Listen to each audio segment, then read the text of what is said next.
Assalamualaikum warahmatullahi wabarakatuh. Halo Sobat Padu Marilah Angker, kita kalian masih dengarkan mendengar bersama. nih ceramah Gus Faris dari Buntat Cirebon yang Ini bikin heboh Gus jagat maya. ya, Beliau dengan Gus tegas Faris bilang, Habib-Habib itu goblok, apalagi si atau Bahar Syarif Smith. Haris. Nah loh, kok bisa ya? Gus Faris nggak asal ngomong loh. Beliau menyoroti fenomena Habib-Habib zaman sekarang yang sering kali ngaku-ngaku keturunan Nabi, tapi kelakuannya jauh dari akhlak Rasulullah. Dari yang suka provokasi, ngomong kotor, sampai minta duit atas nama agama. Bahkan, Gus Faris dengan tegas ngingetin, jangan lagi manggil Habib untuk ceramah kalau isinya cuma ngegas doang, nggak ada ilmu yang benar-benar mencerahkan umat. Biar nggak salah paham, yuk kita simak videonya dulu.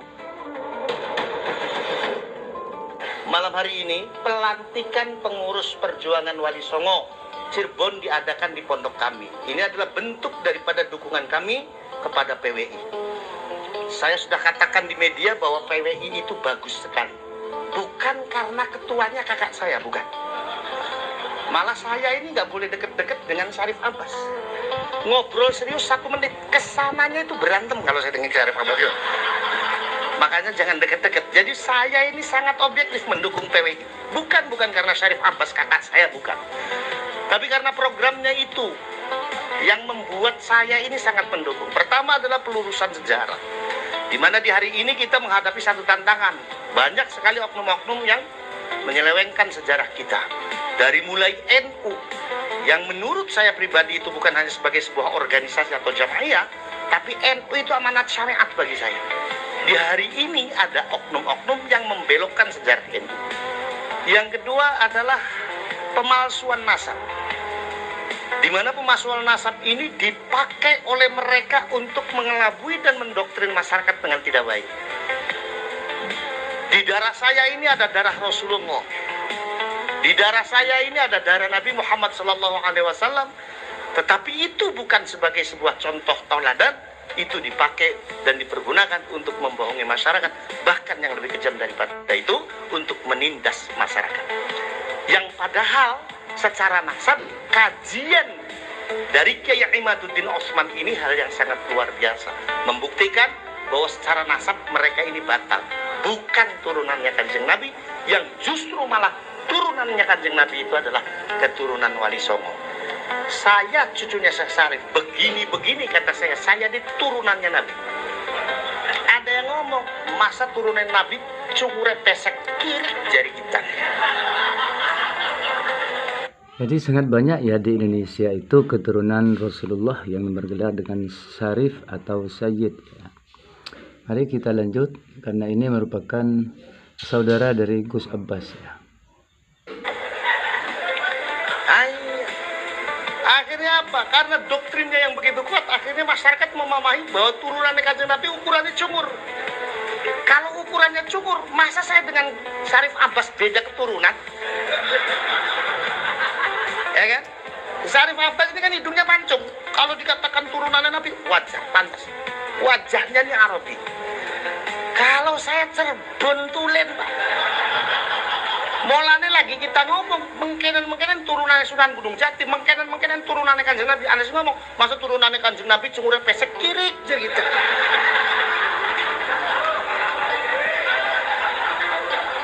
Ya boleh. Nah itu kalau orang Cirebon ngomongnya begitu, cek. Kiri. Kalau orang Jawa Timur jajuk gitu kan. Nah, ini perlu diluruskan. Kiai Imaduddin mengupas soal nasab yang kemudian ditemukan pada dasarnya adalah kita yang memiliki jalur nasab yang pas dengan Rasulullah. Tujuannya adalah bukan untuk sombong-sombongan, tujuannya adalah bukan untuk dipamerkan, tapi tujuannya adalah sebagai contoh teladan bagi pribadi kita. Saya sampai di hari ini jangankan nyontoh Kanjeng Nabi, nyontoh bapaknya sendiri saja saya belum bisa, apalagi nyontoh kakek saya. Diceritakan yang namanya Mbah Mutaat ini besok dinyatakan umur 15 tahun itu sudah berpuasa. Sampai ketika wafatnya beliau ini dalam kondisi berpuasa. Kakek saya jatuh kepada saya cucunya, untung bulan Ramadan tol saya itu puasa. Untuk di sunnahnya Syawal, orang-orang pada 1 minggu saya cukup 3 hari saja. Ada yang nanya, Rip, ngapa di puasa bukan telung dina bisa jarewel dari kita ganjarannya pada baik gitu. kononnya tergantung ikhlasnya. Maksudnya tergantung ikhlasnya, ente sih puasa seminggu pameran, kita sih telung dina menang-menang baik dari kita. Ya inilah. Nah, maka yang terjadi akhirnya apa? Di Indonesia ini tidak terasa terjadi Arabisasi, Pak. Arabisasi itu nggak benar bagi kita orang Indonesia. Kenapa? Karena Rasulullah sendiri itu mengajarkan tentang nasionalisme kebangsaan. Ketika beliau mengatakan ana Arabiyun, saya Arab, dan siapa yang membenci Arab berarti membenci saya. Itu bukan semata-mata Rasulullah mengajak kita untuk mencintai orang Arab. Kalau hadis itu dimaknani bahwa kita harus mencintai orang Arab, pertanyaannya, apa yang harus kita cintai dari orang Arab di hari ini? Orang yang kerap kali mempermainkan hukum agama, orang yang kerap kali melecehkan wanita-wanita Indonesia, kerap kali TKW kita ini menjadi kambing hitam hukum bagi mereka. Rasulullah mengatakan anak Arabiyun, itu nasionalisme kebangsaan. Kenapa? Sebab kalau kita teliti dari sisi nasabnya, yang namanya Rasulullah itu sejatinya bukan orang Arab, Pak. Rasulullah itu Mu'arrab, orang yang diarabkan. Beliau adalah cicit dari Nabi Ismail alaihissalam. Nabi Ismail adalah putra dari Nabi Ibrahim alaihissalam. Semenjak kapan Nabi Ibrahim hidup di Arab? Beliau dilahirkan di Babilonia. Kemudian beliau uzlah ke Palestina, yang secara letak geografis Palestina ini masuk wilayah Israel. Israel di dalam Al-Quran Allah menyebut dengan sebutan bangsa tersendiri, ya Bani Israel. Jadi Rasulullah itu sejatinya bukan orang Arab. Kalaupun beliau mengatakan ana Arabiyun, dan barang siapa orang yang membenci Arab berarti membenci saya, itu adalah nasionalisme kebangsaan. Maka mencerna hadis ini harus dilihat konteksnya. Konteksnya adalah nasionalisme kebangsaan. Maka kalau kita mau mencontoh apa yang dikatakan oleh beliau, kata beliau ana Arabiyun, maka jatuh kepada kita umatnya yang ada di Indonesia, katakan ana Indonesiun. Kalau beliau mengatakan siapa yang membenci Arab berarti membenci saya, jatuh kepada kita umatnya di Indonesia, katakan barang siapa yang membenci saya, membenci Indonesia berarti membenci saya. Itulah. Nah ini Habib ki goblok-goblok langkah sing bisa melang. Langkah sing dis. Mulane sing arane Bahar Smith maca kitab e kualik, Pak. Ali itu huruf Arab tuh ditulisnya sing tengen marani sing kiwe marani tengen diwaca sing tengen marani kiwe si pribet. Wah, toling rasai ku muallim. Begitu itu.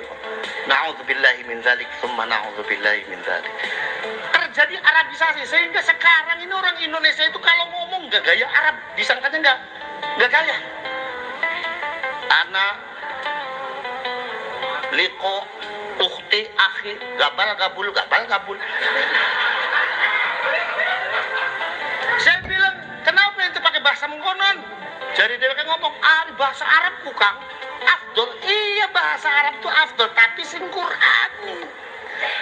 Ariana wong mati diucapkan inna lillahi wa inna ilaihi raji'un. Ketika kita mendapatkan bayi ninggalan, astagfirullah. Ketika kita melihat sesuatu yang menakjubkan, subhanallah. Ari akhi ukhti gabal gabul bahasa congor irit ya kita. Nggih nama nggih. Nah, kalau Syarif Ampas ini pinter bahasa Arab.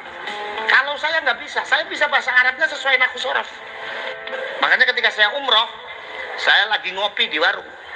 Saya nuang kopi luwak pahit kopi, Bu. Ada orang Arab datang. Mereka huwa ya haj. Ki kopi apa? Kita ini keder. Kopi luwak di bahasa Arab apa?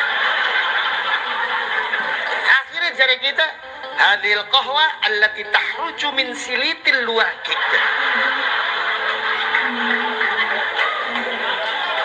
Ya tadi bahasa Arabnya apa kopi luwak? Kata teman saya yang di samping tuh, Gus, kalau kapal api apa Gus bahasa Arabnya? Safinatun nar. Nah, ini terjadi Arabisasi, disangkanya yang namanya bahasa Arab. Akhi, ukhti, kapal kabul. Itu afdol, bukan. Yang afdol dalam bahasa Arab itu yang Qur'ani. Nah, makanya saya kalau ngomong sama Hadratus Seks, Habib Ali, ya kalau Hadratus Syekh buat Mbah Hashim. Kalau buat Habib Ali, Hadratus Seks. Itu kalau ngomong, kalau sama beliau itu ngeledekin orang Arab itu senang. Saya bilang, beliau kan, waduh, rambutnya gondrong, awaknya gede, percis kayak foto Gajah Mada. Gitu. Kata orang itu, Gip, antum tuh kalau manggil orang sembarangan saja. Ya kita siapa ndeleng jelok-jeloke pae. Gus Muafik awake gede, ireng, rambutnya gondrong, pundangnya jin Islam. Iya. Padahal ya Robi Bali itu pundangnya patung Gajah Mada. Percis kayak Gajah Mada. Nah, bahasa Sunda, bahasa Jawa itu adalah bahasa yang diciptakan oleh leluhur kita sesuai dengan tatanan nilai-nilai akhlak dan moral kita. Coba Pak, dalam bahasa Jawa, ngundang bocah sing tembe ceprot lahir, ada sebutannya, betul apa betul? Gede titik, ada sebutannya. Udele copot, ada sebutannya. Betul apa betul? Di Sunda, leluhur kita menciptakan bahasa Sunda dengan sangat luar biasa. Ngomong mangan kasar, ngajablok. Ngomong mangan alus, tuang. Itu tatanan bahasa yang sudah disesuaikan dengan nilai-nilai akhlak dan moralitas masyarakat. Leluhur kita ini orang yang biasa. Makanya abah saya itu, kalau ada orang sowan, contoh ya, dari Brebes, terus sowan ke abah saya, pakainya bahasa Indonesia, dimarahin sama abah saya. Sebab orang Brebes itu nggak bisa nutupin, Pak. Ngomong bahasa apa, ya lagu Brebes. Ya kan? Ah, contoh aja Bu, kalau ibu ke Bandung Jaya, Brebes Selatan, itu ada daerahnya Brebes tapi bahasanya Sunda. Lagunya tetap Brebes. Di rompokna tabu sabaraha kiai lah, tabu genep geni tabu tujuh bae. Eta colokan mikna dikadiekeun no, tetep anak itu orang sama dengan orang Madura. Orang Madura itu bicara apapun bahasanya tetap Madura. Bahasanya itu tetap Madura. Ngomong Arab lagunya Madura. Saya punya teman dari Madura, haji bareng, itu ngomong Arabnya ya lagunya Madura. Kalau kita kan ngomong sama orang Arab, maafi muskilah gitu kan. Kalau orang Arab enggak, ada tasdid, apa kalau Madura ada tasdidnya. Maafi muskilah. Wah, tetap. Nah, jadi kita ini memang diminta dan kita ini harus menjadi muslim yang bijak, yaitu dengan mencintai budaya kita sendiri. Suku Sunda harus mencintai budaya Sunda. Suku Jawa harus mencintai budaya Jawanya. Orang Cirebon harus mencintai budaya Cirebonnya. Maka tadi ketika Syarif Abbas dan Syarif Mujib ini datang, kita sambut dengan tarian khas Cirebon, yaitu tari topeng, dan yang narik semuanya adalah santri putri saya, bapak-bapak dan ibu. Saya katakan kepada ibu bahwa kalau santri saya nari topeng, konteksnya adalah tabarrukan. Kenapa? Karena tari topeng itu yang menciptakan adalah kakek saya, Pangeran Cakrabuana. Tari topeng diciptakan pertama oleh Pangeran Cakrabuana ketika beliau akan berhadapan perang dengan Kerawang. Di mana Pangeran Cakrabuana ini ketika perangnya Kerawang nantang, Pangeran Cakrabuananya nggak mau perang. Jangan perang. Perang itu nggak ada yang untung. Kerawangnya tetap nantang. Dibikinlah gerakan kedua. Namanya adalah Kelana Kesatria. Kalau gerakan pertama namanya Kelana Gandrung. Gerakan Kelana Kesatria menunjukkan bahwa sudahlah kita damai saja, nggak usah perang. Kerawangnya tetap nantang. Dibikin gerakan ketiga namanya Kelana apa? Akhirnya dengan sangat terpaksa Pangeran Cakrabuana menerima tantangan Kerawang, terjadilah perang, Kerawangnya kalah, dan dibikin gerakan ketiga Kelana yang menunjukkan bahwa gerakan itu bahwa tuh saya sudah ngomong sama kamu, kalau perang kamu yang kalah, sudah sekarang nggak usah perang, saya maafkan, ayo kita bareng-bareng lagi. Itu Pangeran Cakrabuana. Pangeran Cakrabuana itu di dalam manuskrip yang ada di Kanoman, ketika mengarang gerakan tari topeng, riadohnya itu 15 tahun, Pak. Beliau tidak mau memakai ucapan, beliau mau menjawabnya pakai gerakan. Dikatakan kenapa Pangeran? Karena takut terjadi fitnah di sana. Sebegitu hebatnya beliau dalam menciptakan gerakan tari, kita yang tidak paham dengan itu semua, kita hanya bisa mengkafirkan, bahkan mengharamkan. Jare wong Cirebon sekali kiri, tetap kiri.